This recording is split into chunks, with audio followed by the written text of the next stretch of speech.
Friends, இன்றைக்கி நம்ம எப்படி ஒரு டேஸ்டியான ரவை பாயசம் பண்ணணும்னு பார்க்கலாம் வாங்க. எல்லாமே தேவையான பொருட்கள். ஃபஸ்ட்டு நம்ம ஒரு பேனில் கொஞ்சம் நெய் விட்டுக்கலாம்.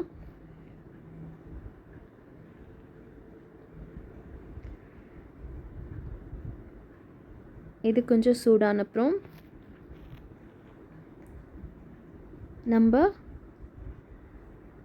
முந்திரி திராட்சை எல்லாத்தையும் ஆட் பண்ணிக்கலாம். ஆட் பண்ணிவிட்டு மீடியம் ஃப்ளேமில் இதை கொஞ்சம் அப்படியே ஸ்டர் பண்ணிக்கலாம்.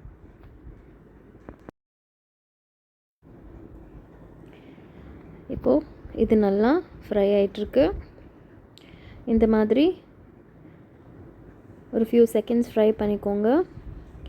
அப்புறம் நம்ம இதை தனியாக எடுத்து வச்சுக்கலாம் ஒரு பிளேட்டில்.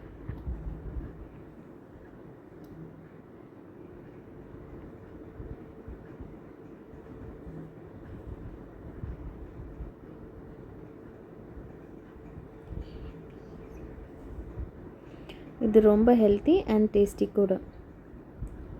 ஸோ இது தனியாக எடுத்து வச்சுக்கோங்க.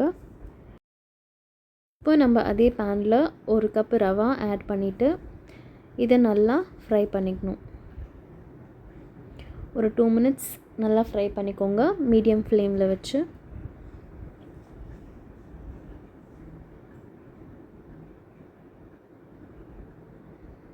ஸோ நல்லா ஃப்ரை ஆகிட்டு இருக்குது.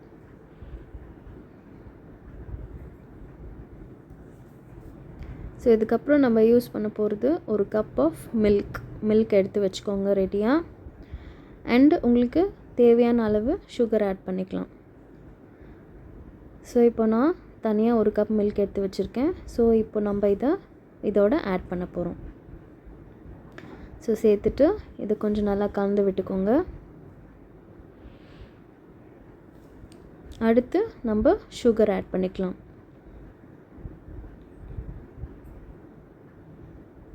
ஸோ உங்கள் டேஸ்ட்டுக்கு ஏற்ற மாதிரி சுகர் சேர்த்துக்கோங்க.